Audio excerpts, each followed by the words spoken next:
Kahit konti lang ang kaibigan ko, ang mahalaga, hindi ka kasal. Akala nila, mapera ako. Akala ko nga din.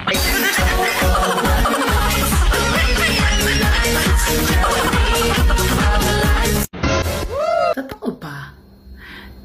Karamihan daw sa magaganda, mahina sa pronunciation.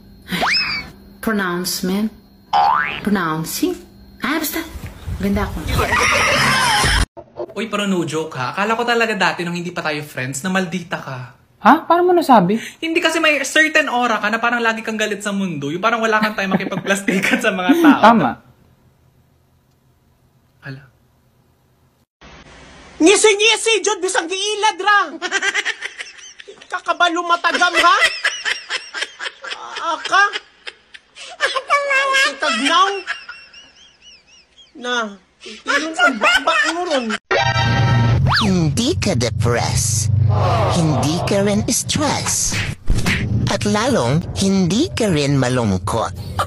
Nangihina ka lang kasi wala kang pera. Ganun yun.